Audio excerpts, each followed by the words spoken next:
성과 공유의 2부는 앞선 발표에 대한 종합토론과 시민사회 협력사업 제도 개선 안내 및 글로벌 연대 파트너십 본부 손정미 이사님의 폐회사 순서로 진행하겠습니다. 그럼 종합토론을 진행하도록 하겠습니다. 먼저 앞선 발표자 외에 토론자를 소개해드리도록 하겠습니다. 이번 토론의 좌장이신 KCOC 정책센터 신재은 센터장님 자리해 주셨습니다. 네, 다음은 한국정밀농업연구소 남재작 소장님 자리해 주셨습니다. 마지막으로 원더스 인터내셔널의 이성범 대표님 자리해 주셨습니다. 이제 마이크를 토론의 좌장이신 신재은 센터장님께 넘겨드리도록 하겠습니다. 큰 박수 부탁드리겠습니다. 네, 안녕하세요. 네, 지금 소개받은 신재은입니다. 오늘 이 코이카 성과 공유에 특별히 우리 시민사회 협력 사업들에서 나타난 성과를 경제적 영역 그리고 소득 증대와 관련된 부분에 대해서 이렇게 같이 논의할 수 있는 자리, 또 들여다볼 수 있는 자리를 갖게 되어서 너무 기쁘기도 하고, 또 한편으로 이런 자리에 초청해 주셔서 너무나도 감사를 드립니다. 제가 여러 우리 NGO들의 여러 사업들을 그리고 사업들을 이렇게 소개하는 자리에 많이 참석을 했는데, 아무래도 오늘이 이 경제사업만 모아놔서 그런지 모르겠어요. 이게 우리나라의 개발 발전을 겪었던 경험 때문에 그런지 몰라도 귀가 이렇게 다 열려 있고, 점심시간 이후인데도 잠이 오지 않고, 도대체 얼마나 그러니까 성과가 있었는지, 얼마나 이런 것에 굉장히 이제 열려 있는 제 자신을 좀 마주했습니다. 여러분들도 좀 그러셨나요? 네. 그래서 이게 사회적 영역의 프로젝트를 들을 때의 자세와 이 경제적 영역의 성과를 들을 때의 자세가 매우 다르구나, 저 자신에게서. 그러니까 사회적 영역일 때 약간 조금 이렇게 하는데, 이 경제적 영역은 이렇게 보게 되는 거죠. 네, 그래서 너무 좀 흥미진진한 부분들이 좀 많았다, 이런 생각이 들었고, 그 생각이 들 때 왜 그랬을까 이제 이렇게 생각할 때, 우리 오늘 발표자분들도 목소리에 굉장히 힘이 많이 넘쳐 있으신 거예요. 왜냐하면 이 눈에 보이는 또렷한 성과가 드러나기 때문에 그랬던 거 아닌가, 이제 이런 생각이 듭니다.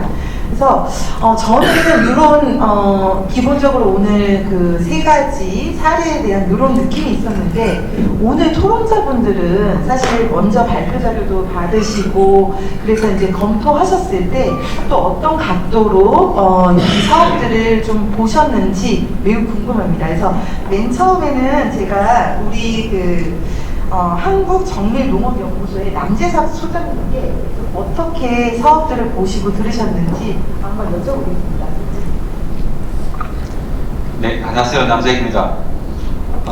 제가 사실 여기 올 때는 이렇게 큰 행사인 줄 몰랐습니다. 작게 모여가지고 얘기하는 걸로 알고 왔는데, 그렇게 상상을 했었습니다. 그리고 또 하나 놀라웠던 거는, 저는 농업 분야에 있다 보니까, 제가 농업 분야에 가면 이제 애소리 듣거든요. 여기 오니까 원로 느낌이다. 그래서 저는 이렇게 이 분야가 너무 부럽습니다. 네, 젊은 분들이 많아가지고 에너지가 너무 넘치는 게 느껴지고요. 그래서 저는 이제 아마도 이 전화를 받았을 때 시민사회에서는 어떤 일을 하고 있는가, 아니면은 해외에서 NGO들은 어떤 소득증대 사업을 하고 있는가 항상 관심이 있었거든요. 코이카 사업에는. 제가 예전에 라오스에 코이카 라오스 사무소에서 1년 반을 근무했었습니다. 그래가지고 항상 관심이 있었고요. 근데 이제 제가 발표를 보고 느낀 거는, 첫 번째 발표는 이제 제가 다루는 산업은 농업이라는 산업이고, 좀 큰 단위의 농업을 다루고 있거든요. 큰 단위의 농업을 다루고 있다 보니까 세 분의 발표를 들으면서 저렇게 어려운 일을 어떻게 하시나, 이 첫 번째 느낌이 이거였고요.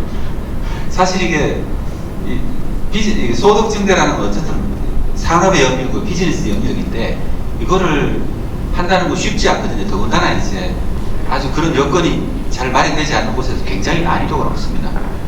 난이도가 높아가지고 사실 좋은 성과를 만들어내기가 쉽지가 않아, 굉장히 않았는데 지금 이제 세 분의 발표를 들으면서 전부 다 괜찮은 성과를 내신 것 같아가지고 좀 굉장히 좀 감동을 받았다 그럴까? 약간 좀 존경심도 들고요. 저 같으면 죽었다 깨나 저렇게 못했을 거다. 저도 이제 농업 분야에서 수많은 스타트업 평가라든가 산업 평가, 수많은 평가를 다니기도 하는데 오늘 같은 감동은 없었던 것 같고요. 굉장히 좀 힘든 일 하시는 분들 먼저 존경과 감사의 말씀 전하면서 제가 느꼈던 걸 좀 몇 가지 말씀드리겠습니다. 이제 사실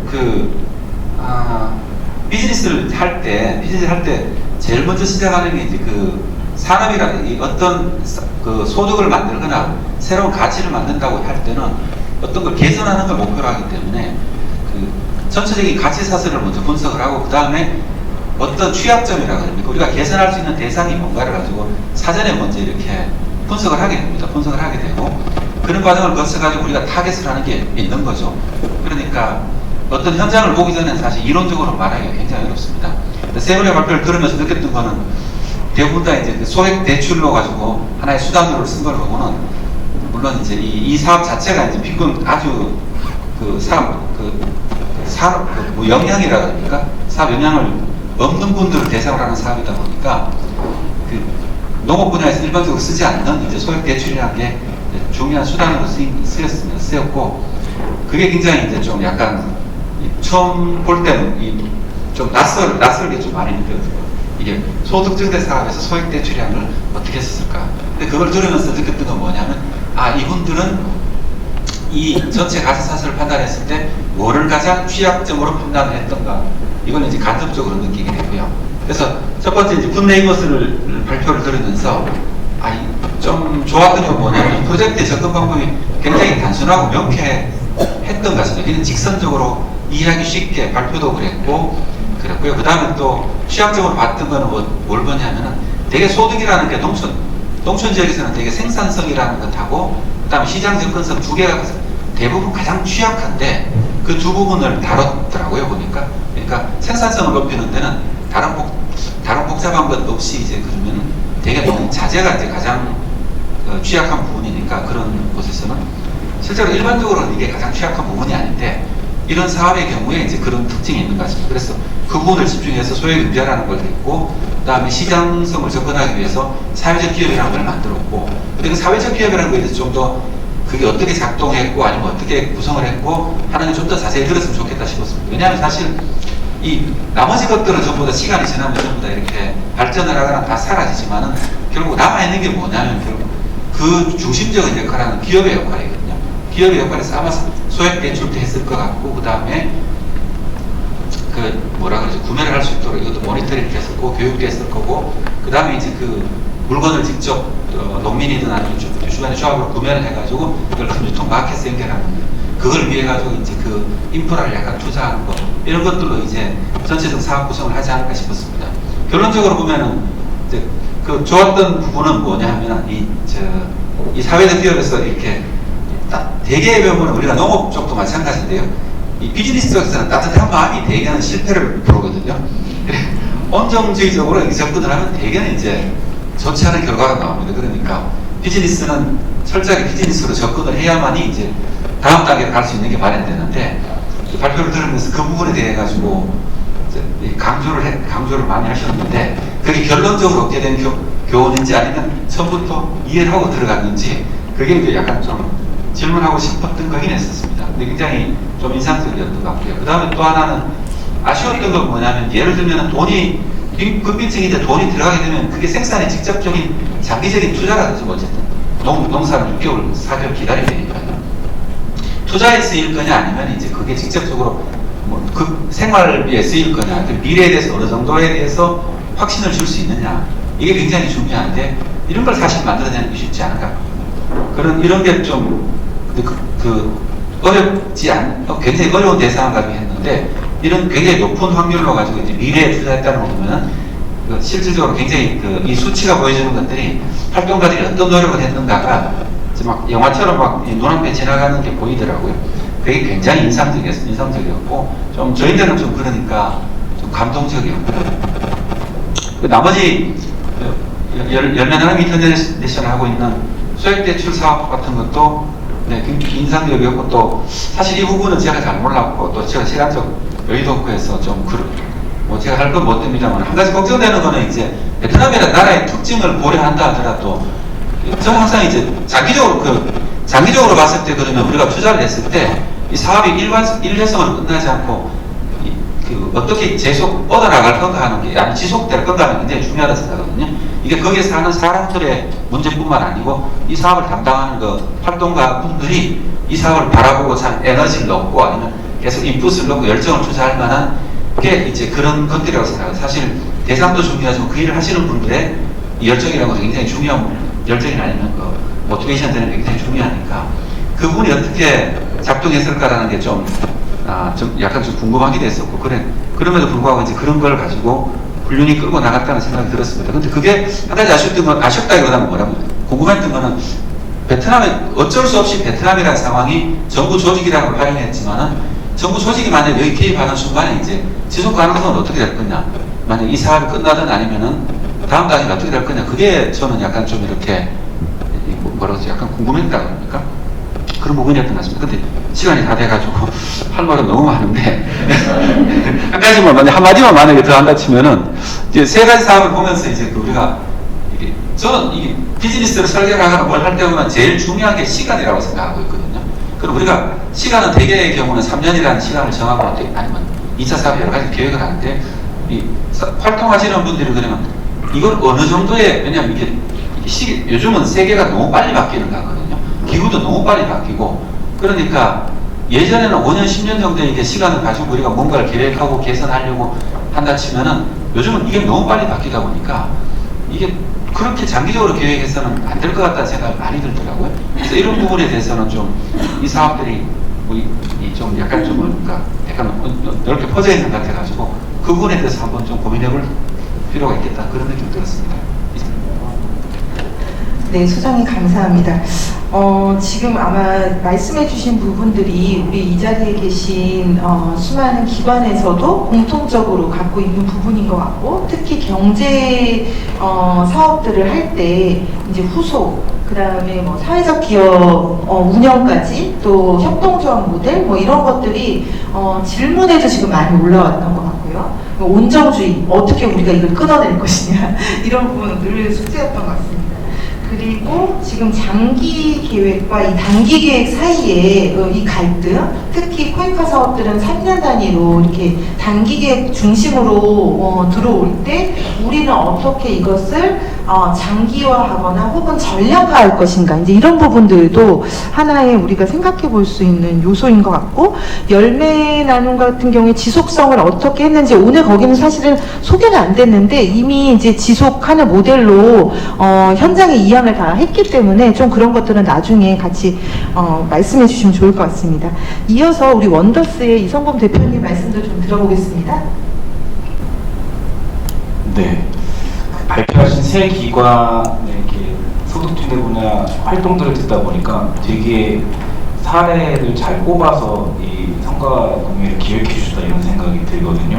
되게 재밌었습니다. 저는 앞에서 저만 재밌는 줄 알고 혹시 저만 재밌나요? 다 재밌어 하시더라고요, 뒤에서. 정말 재밌는 요소들이 참 많았고, 그래서 그거를 어떻게 이렇게 짧게 좀 토론을 할까 아직까지 고민을 하고 있는데요.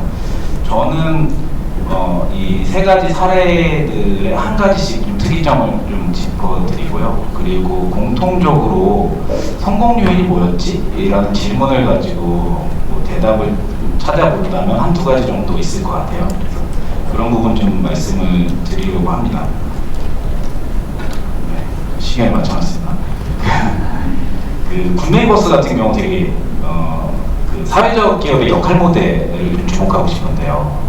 기본적으로 저희가 농업 가치 사슬 사업을 하다 보면 아주 전통적으로 좀 세팅하는 그런 생산성이나 뭐 판매 이런 전형적인 양식들이 있는데, 좀 다른 개입이라고 하면 이 조직된 농민 조직, 그러니까 이 조합이 시장에 직접 진출하거나 판매망을 확대할 때 당연히 어려움을 겪고 역량이 이제 부재하니까 그 역량을 이제 육성하면서 가는 그런 시장에서의 플레이어로서 사회적 기업 역할을 주신 것 같아요.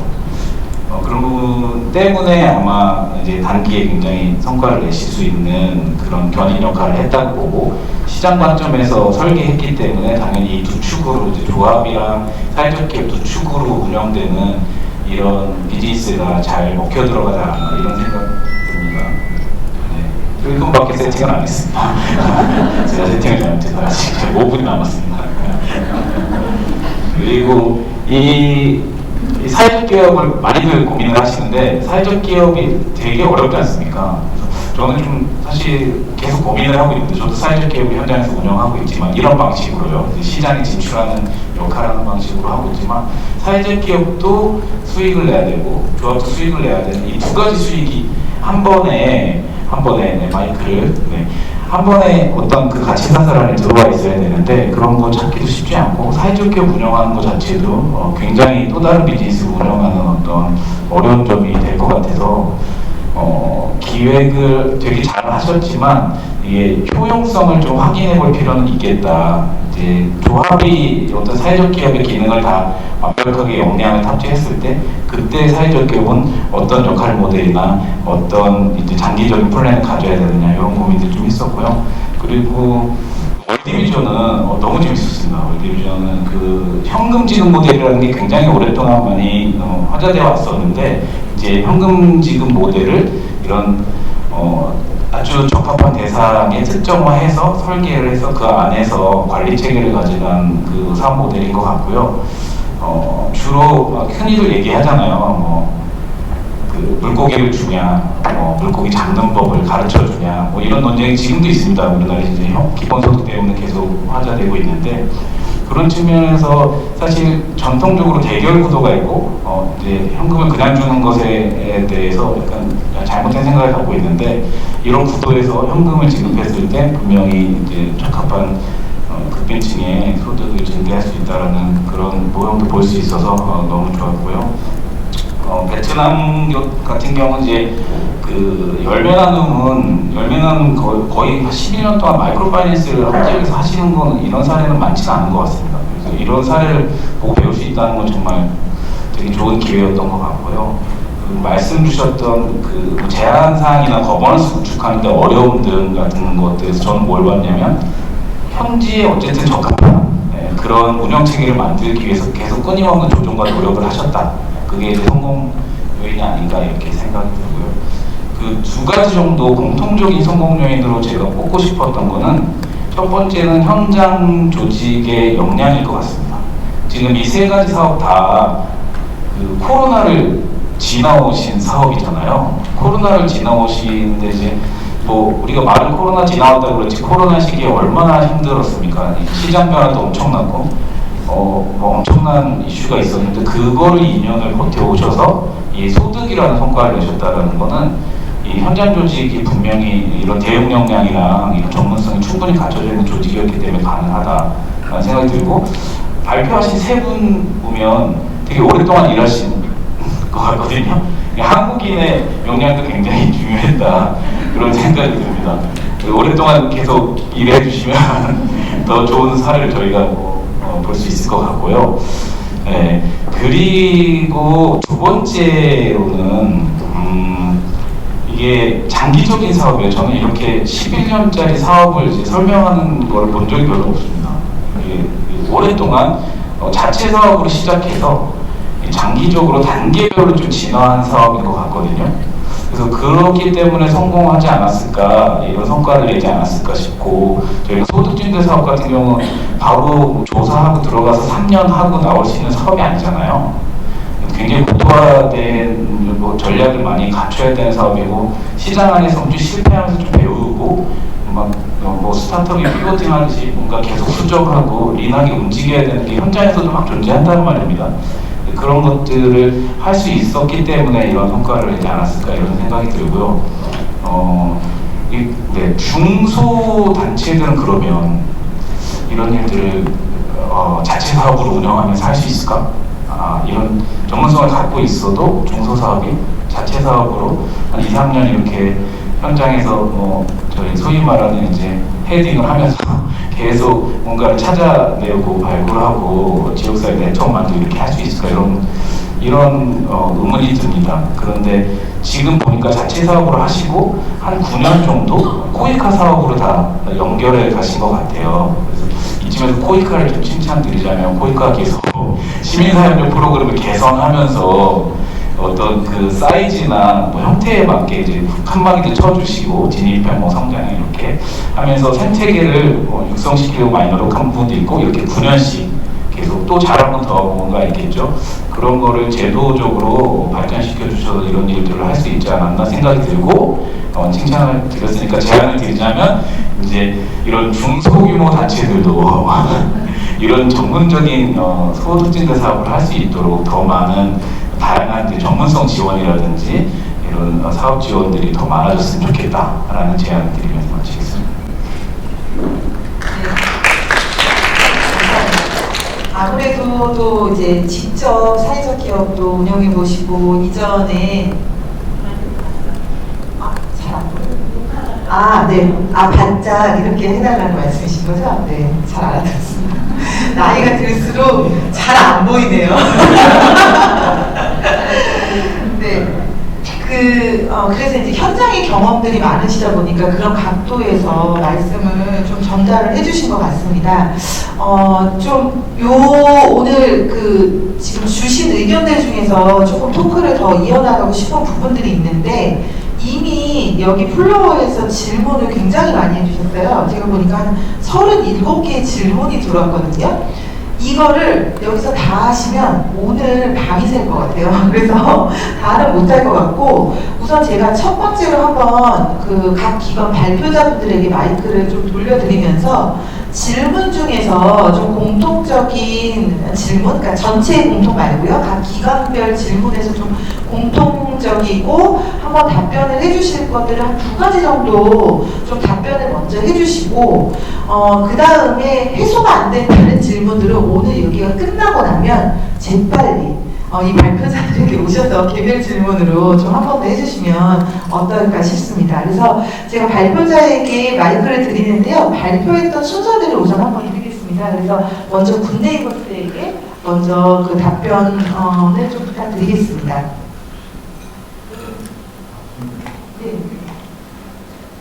네. 기존 중개상인들과의 마찰은 없었나요? 제가 사업하면서 가장 많이 받았던 질문인 것 같아요. 저희가 왜냐면 시장에 들어가는 거기 때문에 기존에 중개상인들이 있거든요. 그런 부분들, 이제 시장을 경험하면서 사업 계획 변경을 되게 많이 했거든요. 예를 들면 옥수수만 하다 보니까 옥수수가 되게 마진이 되게 작은 작물인 거예요. 그러니까 이제 코이카와 협업해서 대두라는 작물도 수익률이 높은 그런 걸 하게 됐었고, 중개상인 같은 경우도 저희가 마을의 소상공인, 저는 이제 소상공인이라고 하거든요. 규모가 다르세요. 저희 마을에 있는 소상공인 분들은 뭐 하루에 1톤 정도 되게 작은 규모를 하셔가지고 저희가 코이카에 또 승인을 받아서 협동조합 같은 거 사는 것이 아니라 소상공인 분들한테도 이제 사는 거죠. 네, 그래서 협력하는 부분들이 있었었고 저희가 가격을 올리게 되면 소상공인 분들로 가격을 좀 올리게 되는 그런 이제 효과도 있었던 것 같습니다. 그래서 저희가 사실 경쟁했던 대상은 중개상인과 소상공인이 아니라 일론계 수도에 있는 아주 큰 인도 업체들이거든요. 그래서 인도 상권을 잡고 있어요. 그래서 많은 밸류가 인도한테 가는 것 같거든요. 그래서 저는 이제 제가 경쟁력을 강화하려고 했던 부분은 그런 부분이었어요. 그래서 인도 상인들을 우리가 어떻게 이길 수 있을까? 어떻게 더 효율적으로 공을 유통을 할 수 있을까? 이런 부분들을 고민하게 된 것 같습니다.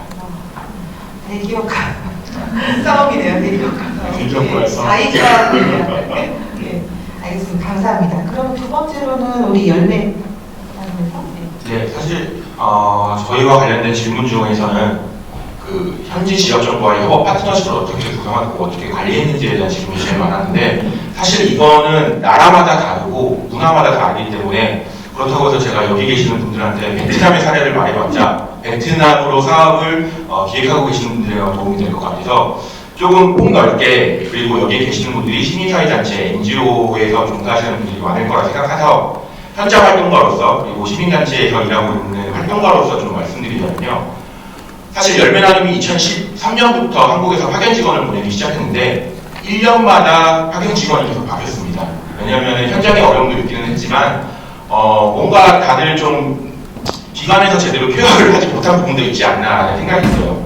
이러다 보니까 지역 정부에서도 저희랑 굳이 파트너십을 맺으려고 하지 않더라고요. 그러니까 우리 쪽의 문제가 너무나 분명한데 지역 정부랑 파트너십을 맺자라고 해봤자 그들은 너네 좀 있으면 갈 거잖아 라고 생각을 하고 뭐 장기적으로 사업을 논의하고 싶어도 단기적으로밖에 사업을 얘기하지 않아서 사실 그런 부분에 있어서 파트너십을 구축하기 굉장히 어려웠던 부분이 있는 걸로 알고 있어요. 그리고 제가 2015년, 뭐 제 자랑은 아니고 2015년부터 지금까지 10년 동안 현장에 있는데 사실 제가 활동 기간이 1년, 2년, 3년 길어질수록 얘 왜 이렇게 오래 있지? 라는 생각을 하기 시작했나 봐요. 그러면서 사업을 되게 장기적으로 보기 시작하고 야 우리 이런 거 좀 더 해보자 라고 막 적극적으로 제안을 해주시더라고요. 그래서 파트너십을 어떻게 잘 맺을 수 있냐? 이거는 어떤 요령이 있거나 팁이 있거나 이럴 수도 있긴 하겠죠. 그 나라나 문화에 따라서. 하지만은 시민사회단체로서 우리가 각 기관이 파견 직원을 어떻게 관리하고 있고 이런 것들도 되게 중요한 것 같아요. 파견 직원을 잘 뽑으라는 말은 아닙니다. 저 같은 사람을 보내도 기관에서 잘 케어를 해주면은 오래 있을 수 있는 거고 그렇기 때문에 파견 국가의 문제일 수도 있겠지만 오히려 기관의 문제일 수도 있다라는 생각이 들기 때문에 앞으로 이제 좀 장기적으로 사업을 관리하고 기획을 하신다면은 이 부분에 좀 많은 케어와 관심이 필요하지 않을까라는 생각이 듭니다. 네, 감사합니다. 사실 오늘 이 행사 자체가 사업에 포커스되어 있는데 사실 가려져 있는 부분이 그 본부 혹은 기관 자체와 이 사업이나 현지와의 관계 이런 부분들이 영향을 굉장히 많이 미칠 것 같아요. 그래서 오늘 거기까지 사실은 얘기가 갈 수 있을지는 시간 관계상 잘 모르겠습니다. 우선은 요거는 킵을 좀 해놓고 또 그 월드비전 이야기를 좀 듣도록 하겠습니다. 네, 저희는 다양한 질문 주셨는데 그 자료를 보시면 조금 대답이 될 수 있는 정보들이 있는 것 같아서 그거 빼고 가장 두세 개 관련 질문이 나왔는데 다음 사업은 어떻게 할 거냐, 출구 전략은 어떻게 할 거냐, 네, 이런 부분 말씀해 주셨거든요. 컨소로 진행을 하다 보니까 이제 더멋진하고 저희하고 또 다른 지역이었거든요. 그래서 이제 더멋진은 사실 2단계 사업을 이미 이제 승인을 받았고 그리고 지금 약정식을 앞두고 있다고 얘기를 들었습니다. 그래서 더멋진은 UPC 사업을 졸업을 한 수혜자들과 또 신규 수혜자들을 합쳐서 로컬밸류 체인으로 아마 접어든 것 같아요. 아까는 보시면은 그 2단계 사업으로 이제 접어들었고 그걸 뭐 생산 판매 지소나 아니면 저장소 이런 것까지 만드는 단계까지 진행을 이제 하고 있는 상황이고요. 월드비전은 기관 사유 때문에 이제 작년에 저희가 이제 공모를 참여를 못했고 그래서 이제 1년간 자체 지원금을 1억 원으로 후속 사업을 진행을 했어요. 이 UPC 사업이 워낙 이제 성과가 좋았고 잘 됐기 때문에 그래서 올해 공모에도 한번 고민을 해보고 저희가 지속할 수 있다 하면은 또 다음 단계 사업을 계획하려고 하고 있습니다. 그리고 컨소에 대한 부분들의 궁금증도 있으실 텐데 더멋진하고는 저희가 이제 서로 배우는 관계로서 영양 영업 사업부터 해갖고 수년간 같이 했었거든요. 그래서 그런 것들이 저희 서로 배움이 되면서 서로 같이 성장할 수 있었던 것 같아요. 근데 이제 코이카에서 이해하는 컨소와 저희 기관 차원에서 이해하는 컨소가 좀 달랐던 좀 어려움이 있었거든요.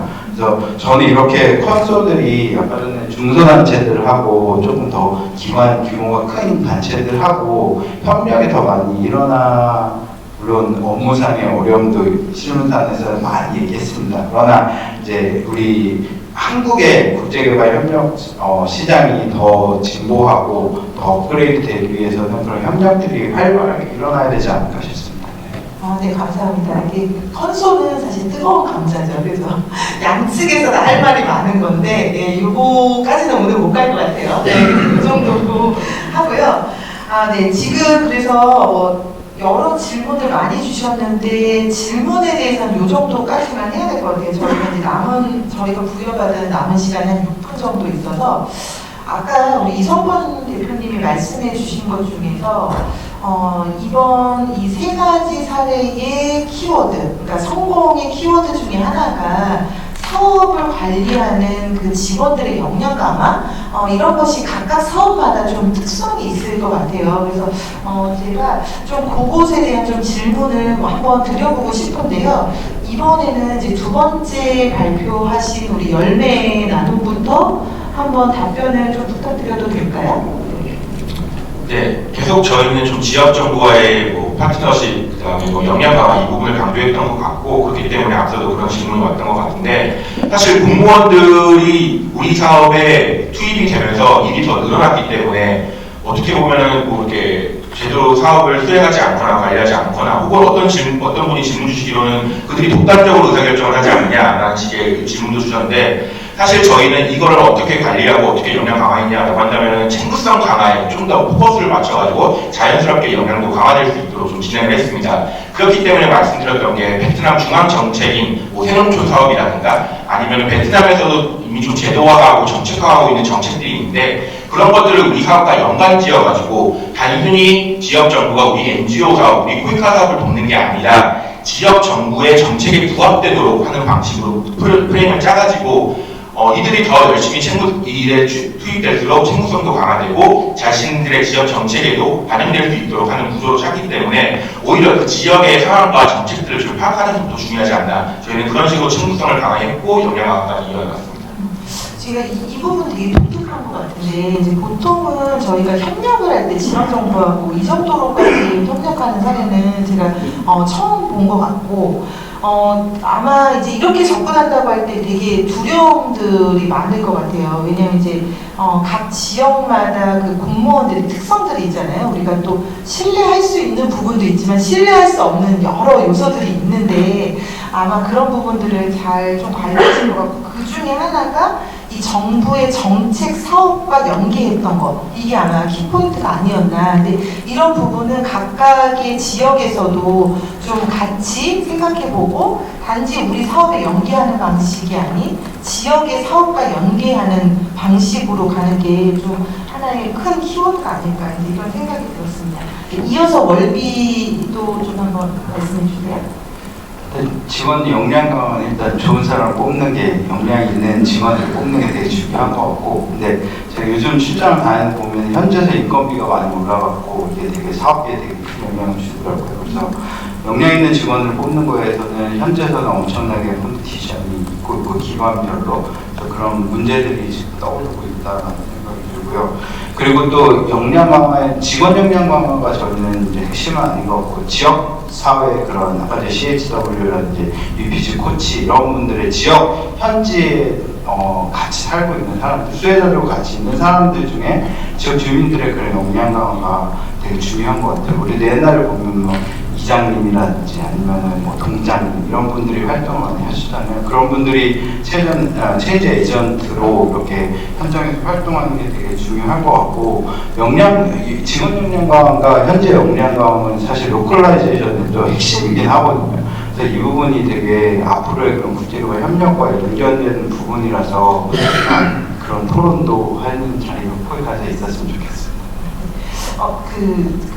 팀장님, 제가 하나 지금 말씀 그렇잖아요. 저도 지금 그 부분을 질문드리고 싶었는데 이제 요즘 이 로컬라이제이션에서 그 현지 시민사회하고의 협력을 통해서 그 로컬라이제이션을 좀 달성하는 부분들이 많이 나오고 있고 특히 이제 이 국제 NGO들, INGO들은 그러한 뭐라고 해야 되나 모델이나 방식으로 전환이 많이 되고 있고 그런 과정이 있는데 월드비전도 혹시 그런 방식을 취하고 계신가요? 어떠신가요? 다른 EU 쪽이나 아니면은 뭐 미주 쪽이나 이런데 다른 기관들은 되게 많이 로컬라이제이션이 지금 한 이슈거든요. 기관 차원에서 되게 회의를 갈 때마다 많은 논의를 하고 있고요.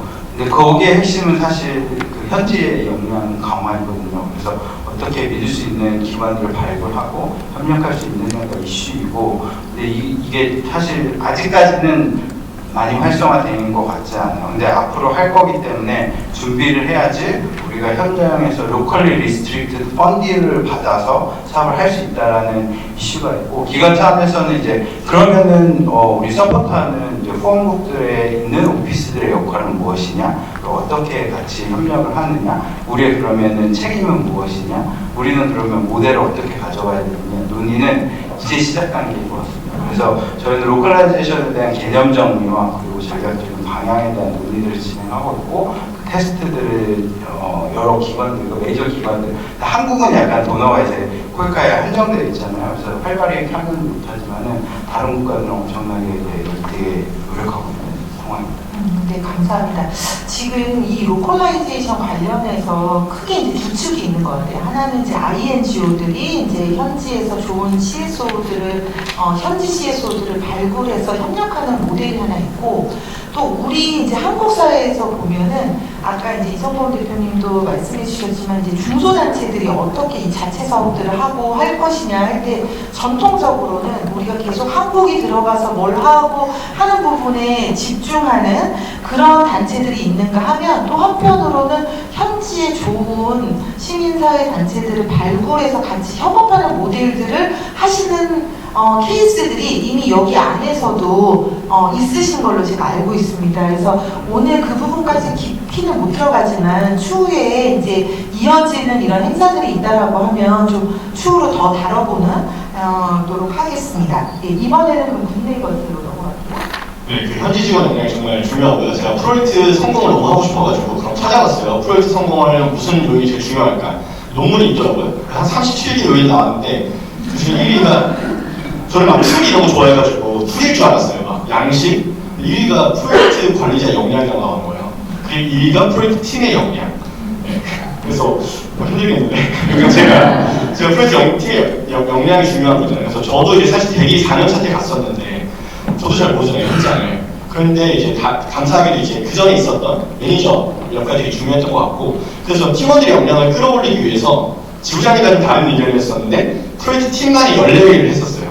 원래는 군대에서 자체 연례가 있었는데 제가 아닙니다. 프로젝트 따로 해야 된다고 해서 프로젝트 팀 연례를 해가지고 그 마을에서 상주하고 있는 필드 패시리테이터까지 다 불러가지고 프로젝트 매니저, 프로그램 매니저, 프로젝트 코디네이터, 필드 패시리테이터까지 제가 그걸 발표를 했어요. 우리가 뭘 하려고 하고 이게 되게 중요하다. 그러니까 피드백이 정말 중요하다는 그거를 1년에 한 번씩 했어요. 왜냐면 계속 직원들이 바뀌잖아요. 네, 계속 하면서 직원한테 얘기하고 밥 먹으면서도 알지? 뭐가 중요한지 알지? 약간 이렇게 막 동기부여 해주고, 네, 그래서 그 프로젝트 팀의 교육이라든지 역량 이런 것들을 늘려나가는 게 되게 중요하다는 생각을 프로젝트 하면서 많이 했던 것 같습니다.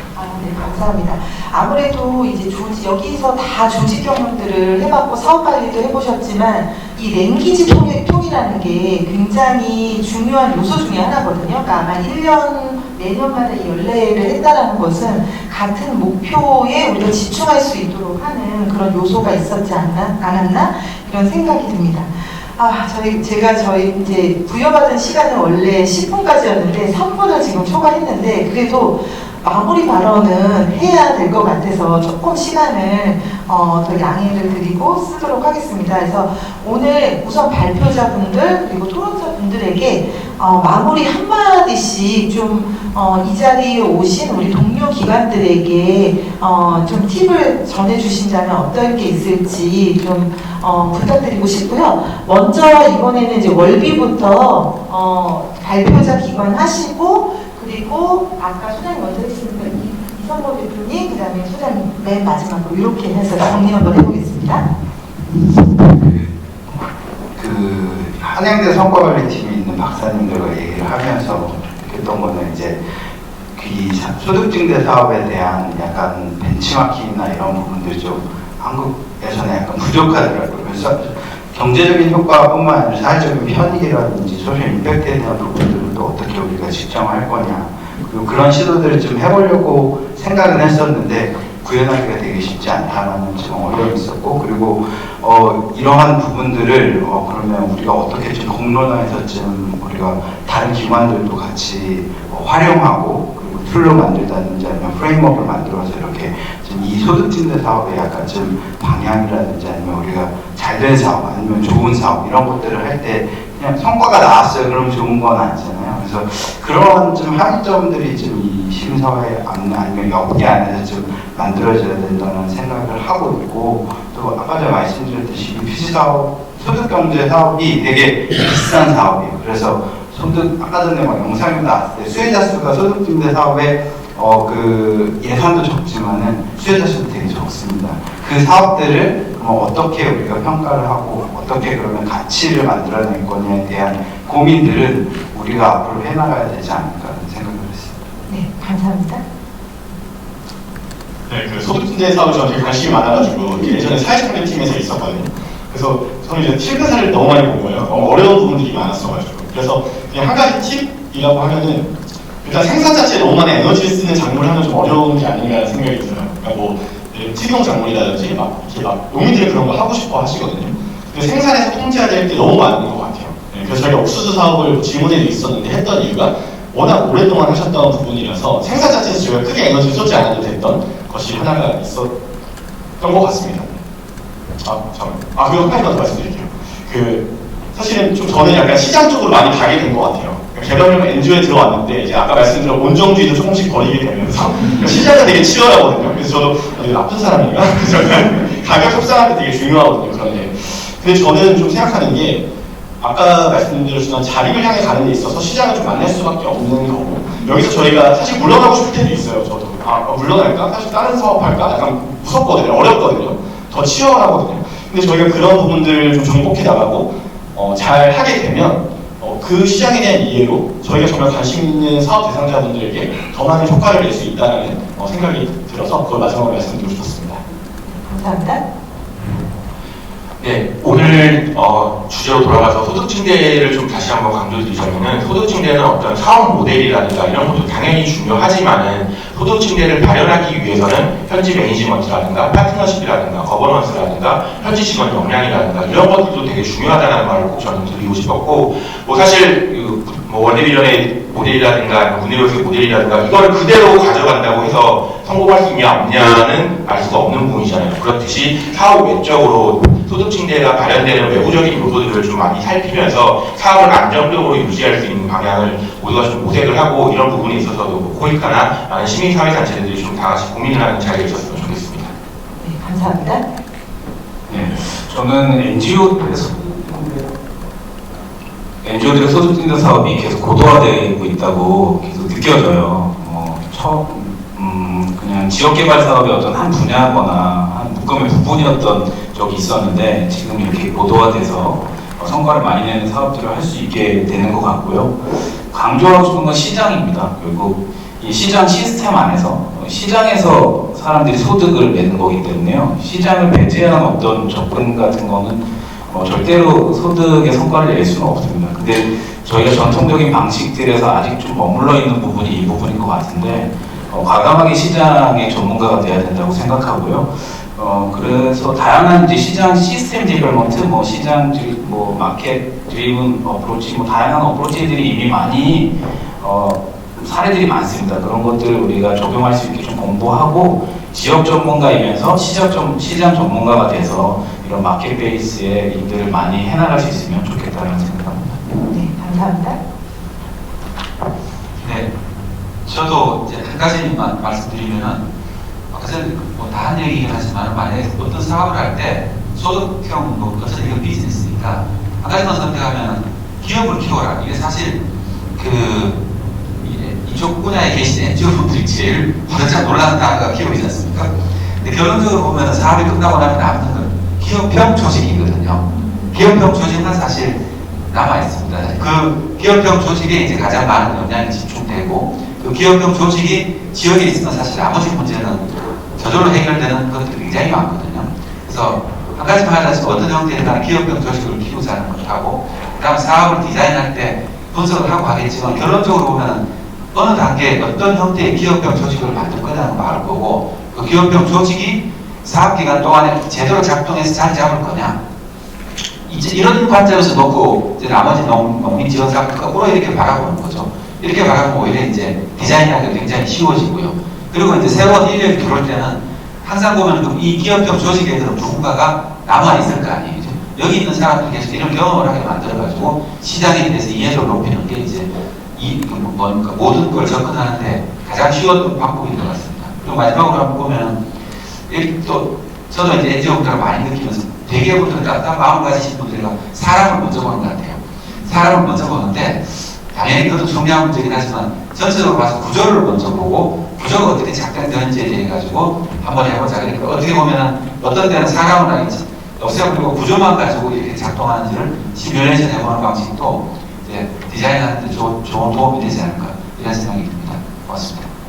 네, 감사합니다. 오늘 그 세 분의 발표자 그리고 두 분 토론자의 좀 다각적인 시각에서의 말씀을 들어봤습니다.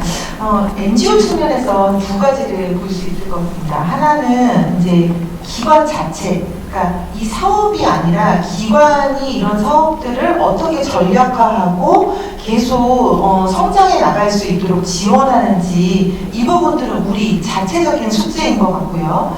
다른 한편으로는 이 자리, 오늘 이제 코이카가 이런 장기적인 사업들의 성과들을 보는 자리로는 거의 처음이었던 것 같아요. 그동안에는 단기 사업을 하고 효과가 있었냐 없었냐 이제 이렇게 단기적인 시각에서 장기적인 시각으로 전환했다. 이런 거는 정말 굉장히 이제 박수를 쳐드릴 만한 부분이고 이게 깊은 부분이고요.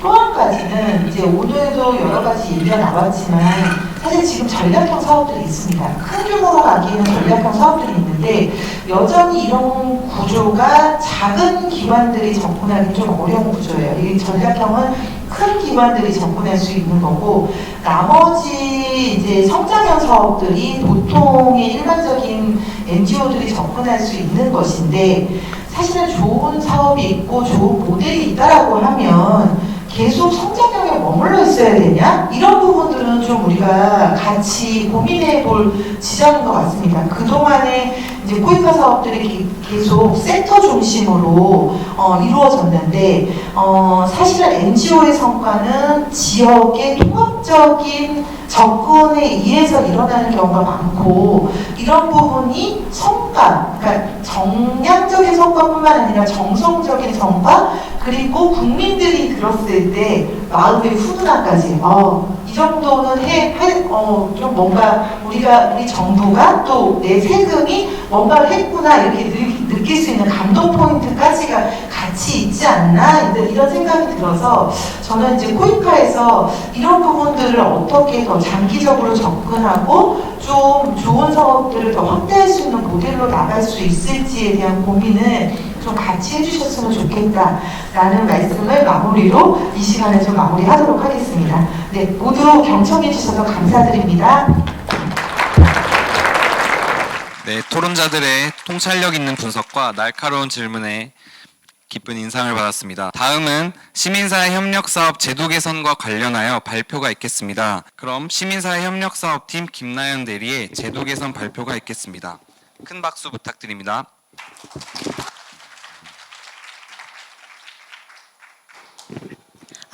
네. 안녕하십니까. 시민팀 김나연입니다. 저희 시간이 많지 않은 관계로 저도 타이머를 켜고 시작하도록 하겠습니다.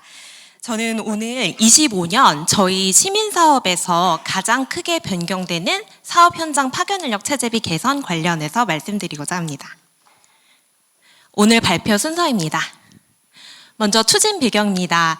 오늘 열매 나눔 조용석 대표님께서도 말씀해 주셨다시피 저희 파트너 기관에서 코이카 사업을 진행하시면서 많이 요청하시는 게 인력의 변경인데요. 그중에서도 상조 인력의 변경이 정말 많습니다. 그런데 이 인력을 변경하시면서 다음 교체 인력이 빨리 뽑히면 좋겠지만 교체 인력을 찾으시는데 어려움을 겪으시는 걸 보며 어떻게 하면 시민사업의 현장 상주 인력이 보다 안정적으로 일할 수 있을까에 대한 저희의 고민도 시작되었습니다. 그래서 저희 팀이 주목한 것은 현장 파견 인력의 체제비입니다. 현재 저희 지침상 현장 파견 인력 체제비는 코이카 기준을 상한으로 파트너 기관이 자율 편성하시게끔 되어 있습니다. 그렇다 보니 기관별로 편성 금액이 상이하고 코이카 타 사업과 비교해도 금액이 적은 경향이 있습니다. 이는 인력 선발의 지연 또는 교체 투입 인력의 잦은 교체 투입으로 이어져 양질의 인력 유입에 제약이 되고 있습니다. 이에 저희 팀은 시민사업 역시 코이카 타 사업 유형과 유사한 적정 수준으로 체제비 지원이 필요하다는 결론에 도달했습니다. 적정 수준의 체제비 지원을 통해 ODA 예산 2조 규모에 걸맞는 개발협력 생태계 활성화를 지원할 수 있으리라 기대하고 있습니다.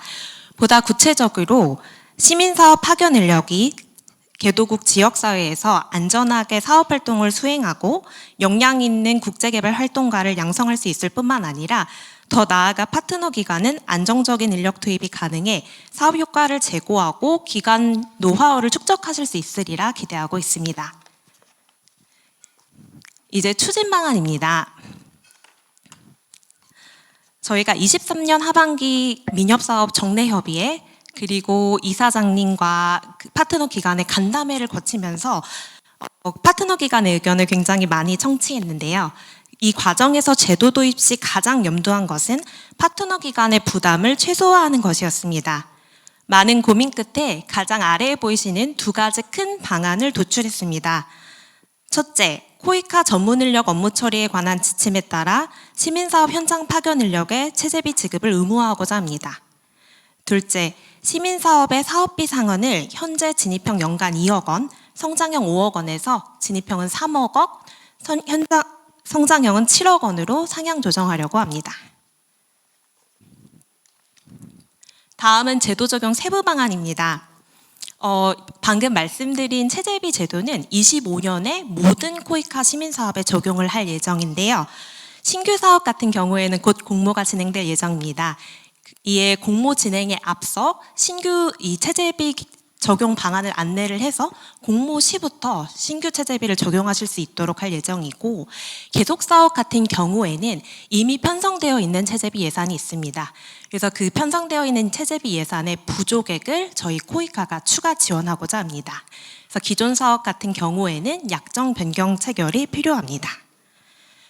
체제비 지원이 가능한 현장 상주 인력의 정의도 궁금하실 텐데요. 장기 파견 인력을 현장에 3개월 이상 상주하시는 인력으로 보았습니다. 3개월 이상 파견되는 대한민국 국적자에게 체제비를 지원하고 인원수에는 제한이 없습니다. 다만 그렇다면 투입률은 어떻게 되는지 궁금하실 텐데요. 투입률도 무관하게 해외 체류 정기간 동안 체제비를 지원하되 여러 사업에 투입되시는 인력의 경우에는 하나의 사업에서 한 번만 체제비를 받으실 수 있습니다. 그렇다면 코이카 기준이 무엇인지 궁금하실 텐데요. 저희 코이카에서 타 사업에 적용하는 전문 인력 업무 처리에 관한 지침입니다. 구체적인 지원 내역으로 해외 체류 전 기간에 일비, 식비, 특수지 가산금을 정액 지급할 예정입니다. 해외 체류 준비금에 해당되는 항목인 주거비, 항공료 등은 향후 상주 인력 인건비 세목에 편성해 주시면 되겠습니다. 통상 체제비에는 주거비도 포함되는데 왜 지원 범위에는 주거비는 빠졌는지 궁금하신 분들도 있으실 텐데요. 보통 코이카 타사업 유형이나 정부 부처 해외 파견자도 주거비는 실비 정산을 하고 있습니다. 그래서 이번 체제비 정액 지급 대상에서 주거비는 제외가 되었습니다. 지원 기준은 코이카 전문가 등급 3급을 상한으로 체제비를 지원합니다. 저희가 24년 시민사업의 파견 인력을 전수조사해 보았는데요. 2급 이상의 인력은 극히 소수의 사업에서만 투입이 되고 있었고, 또 다음 페이지를 봐주시면 저희 코이카 체제비 기준에서 2급 이상과 3급 이상 이하의 파견 기준이 상이합니다. 그래서 제도 도입 초기임을 고려했을 때 이번에는 3급을 상한으로 체제비 지급 제도를 도입하려 합니다. 다음은 저희 팀에서 가장 오랫동안 고민한 부분입니다. 파트너 기관의 예산 행정부담 경감 방안인데요. 먼저 예산 부담 최소화입니다. 첫 번째로 저희가 체제비 제도 개선을 위해 파트너 기관 의견을 수렴했을 때 가장 많이 우려하셨던 점이 체제비를 코이카 기준으로 편성하면 사업 활동비가 너무 줄어든다라는 의견을 많이 주셨는데, 이를 방지하기 위해서 사업비 상한을 진입형은 3억, 성장형은 7억으로 곧 진행될 공모에서부터 사업비 상한을 상향하고자 합니다. 두 번째로는 체제비는 파트너 기관 분담금 매칭 비율에서 제외된 별도의 예산 항목으로 편성해 체제비로 인해 사업비가 증가하면서 파트너 기관에서 느끼실 수 있는 부담을 최소화하고자 합니다. 세 번째로 체제비는 분담금 지급 조건인 사업비 집행률 산정에서도 제외할 예정입니다. 다음은 아마 이 자리에 모이신 실무자분들께서 가장 궁금해하실 행정 부담 최소화 부분인데요. 제가 이번 자료에도 포함했지만 체제비를 산정하는 저희의 규정이 결코 간단하지 않습니다. 그래서 이거를 다 어떻게 계산하시나 걱정이 앞서실 텐데 저희 팀에서 예산 산출 자동화 양식을 준비해서 해외 체류하시는 기간만 입력하시면 자동으로 체제비 예산이 산출되는 양식을 배포하고자 합니다. 저희가 아직 감사합니다. 이 양식을 만들진 않았는데 오늘 박수를 받았으므로 꼭 책임지고 가열차게 공모 전까지 만들어서 배포해드리도록 하겠습니다. 마지막으로 체제비 지급을 장려하기 위한 방안입니다. 아무래도 제도 도입 초기이다 보니 이런 방안을 준비를 하게 되었는데요. 첫 번째로 체제비 비목은 별도의 비목으로 편성을 하게 되고 이 체제비 예산에서 잔액이 발생하더라도 다른 사업 예산으로 감액 전용이 불가능합니다. 추가로 미집행 잔액은 전액 코익하에 반납을 해주셔야 합니다. 이게 좀 잘 안 와닿으실 텐데 저희가 지금의 예산 양식에서 한 번 더 설명을 드리려고 합니다. 가장 왼쪽에 봐주시면 상주 인력의 체제비라는 비목을 이제는 신설을 하시게 되고요. 기존의 현장 운영 경비 밑에 있었던 체제비는 제외하되 주거비, 항공료, 보험료 등등의 상주 인력 지원비에 해당되는 금액의 세목으로 변경해서 이 금액들은 상주 인력 지원비에 편성해 주시면 되겠습니다. 국외 여비에는 우리 상주 인력 체제비 지원 대상이 아닌 3개월 미만의 파견자의 체제비를 편성해 주시면 됩니다. 행정 절차입니다. 인력이 선발되면 이력서, 파견계획서, 그리고 직무 세부 내역서, 혹시 예산이 변경되시면 확정 예산서를 제출해 주시면 되고 정산 단계에서는 출입국 사실 증명서와 파견 인력 계약서를 제출해 주시면 됩니다. 마지막으로 잔액이 남으면 미집행 잔액은 전액 반납해 주시면 되겠습니다. 향후 추진 계획입니다. 바로 다음 달 정례협의회에서 다시 한번 파트너 기관으로부터 최종적인 의견을 수렴할 예정이고요. 5월 공모 설명회에서는 저희가 체제비 지원 확정 계획을 안내해 드리고자 합니다. 그리고 내년 1월 1일부터 체제비 개정 기준을 전면적으로 도입할 예정입니다. 마지막으로 가장 중요한 파트너 협조 요청 사항입니다. 아마 제가 짧은 시간에 압축적으로 말씀을 드리느라 굉장히 궁금하신 점도 많으실 거고 행정적으로 이 제도를 운영함에 있어서 예상되는 어려움도 있으실 텐데요. 저희가 이 QR코드에 무기명으로 의견을 수렴하고 있으니 편하게 의견을 주시면 되겠습니다. 그래서 많은 의견을 주시면 저희가 최대한 반영해서 공모 전까지 더 나은 운영 방안을 마련해 보겠습니다. 그리고 또 다른 요청사항은 저희 이 체제비 기준을 코이카 기준으로 지급을 하기 위해서 일부 파트너 기관에서는 내규를 개정해야 된다라는 의견을 주셨었는데요. 25년부터 저희가 이제 체제비 제도를 개선할 예정이니 제도 개선이 필요한 기관에서는 내규 개정 준비를 부탁드립니다. 이상으로 발표를 마치도록 하겠습니다. 감사합니다. 네, 감사합니다. 마지막으로 저희 코이카 글로벌 연대 파트너십 본부의 손정미 이사님의 폐회사가 있겠습니다. 큰 박수로 맞아주시기 바랍니다.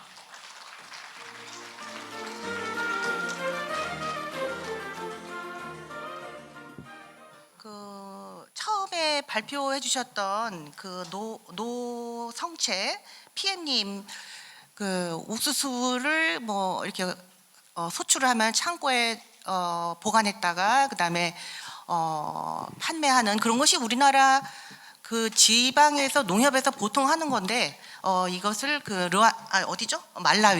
말라위에다가 이제 적용을 하는 그런 부분에 대해서 제가 굉장히 재밌게 들었고 또 베트남 같은 경우에는 제가 또 이렇게 딱 귀에 와닿았던 것이 일단 그 지역에 있는 그 주석이나 부주석 같이 그 사회가 뭐 사회주의 국가이기 때문에 그런 분들과 협조를 하고 정책에 맞는 그러한 그 플랜을 짜나갔다는 거에 대해서 굉장히 좋은 아이디어라고 생각을 했습니다.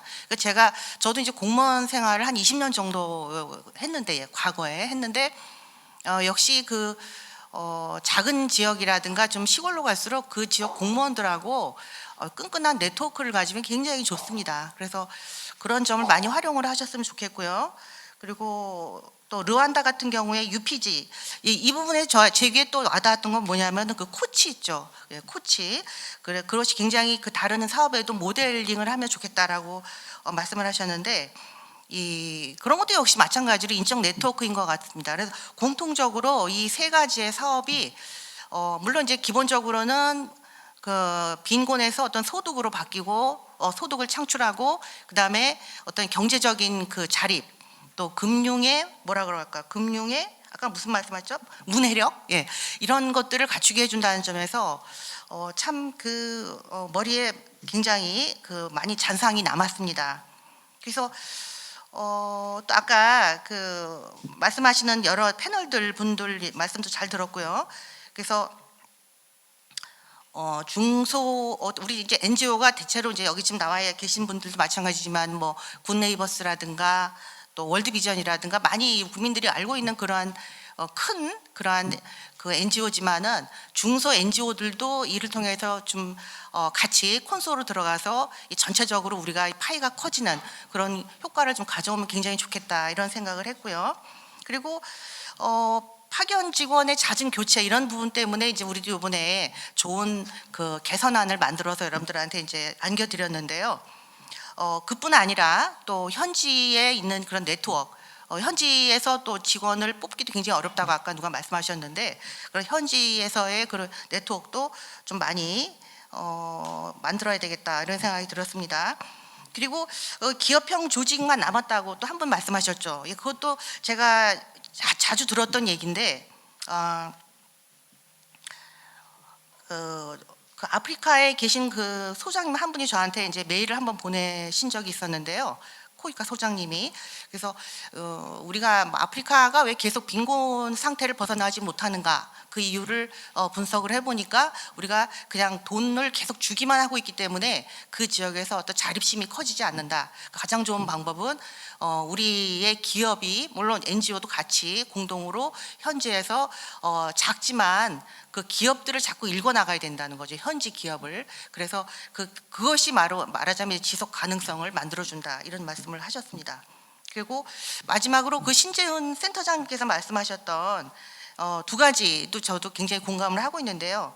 장기적인 프로젝트로 좀 진행을 해야 되겠다 하는 점하고 또 이제 우리가 아시다시피 그 6조가 넘었죠. 우리 이제 원조 무상 원조가 6조가 넘었고 우리 코이카에 편성된 것이 2조가 넘습니다. 올해. 그래서 이 금액 이 돈은 사실 어디서 오는 거냐면 국민의 세금이죠. 그래서 우리가 그 시민사회 기업의 경우는 조금 다르지만 시민사회 그 NGO가 하는 사업들은 사실 막 수익을 창출하는 비즈니스적인 건 아닙니다. 그래서 어떻게 생각하면 굉장히 인도주의적이고 가장 바람직한 그 ODA 사업인데 그렇지만은 그것이 이제 국민들로부터 공감을 받아야 되거든요. 그런 점에서 볼 때 국민이 갖는 그런 이미지 이런 것을 좋게 할 필요가 있다.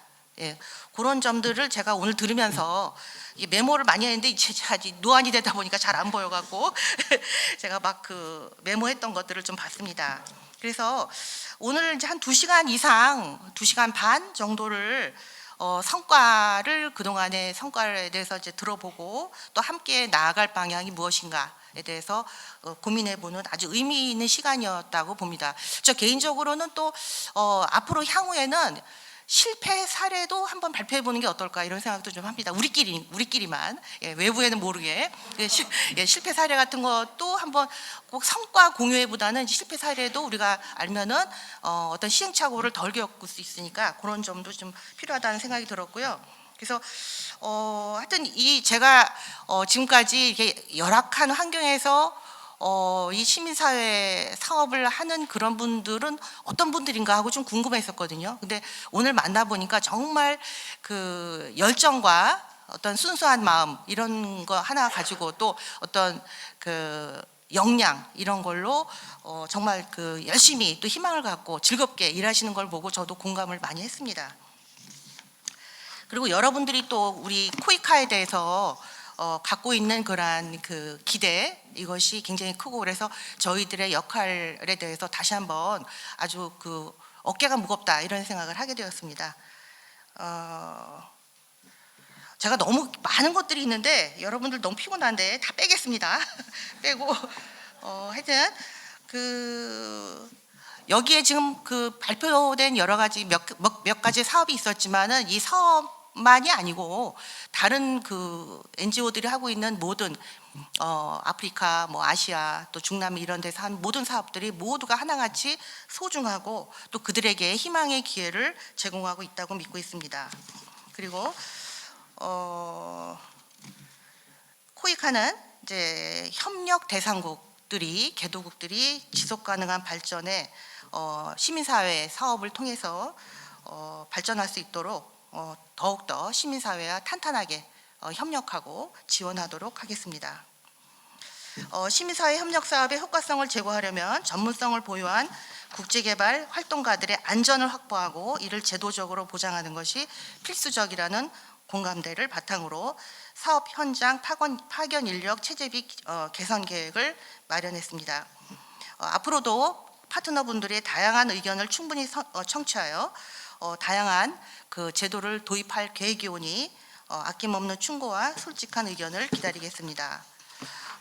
오늘 발표해 주신 굿네이버스 노성채 PM님, 열매 나눔의 조용석 지부장님, 월드비전과 더 멋진 세상을 대표해서 발표해 주신 김민혁 팀장님, 그리고 토론을 이끌어 주신 KCOC 신재은 센터장님, 한국정밀농업연구소 남재작 소장님, 원더스 이성범 대표님께도 진심으로 감사드립니다. 앞으로 또 코이카와 시민사회가 변함없는 동반자 관계를 유지하면서 더 나은 세상을 만들어가는 여정에 함께함으로써 시민사회 협력 사업이 더욱 발전하기를 기대합니다. 끝까지 자리에 함께 해주신 모든 참석자 여러분께 진심으로 감사드립니다. 감사합니다.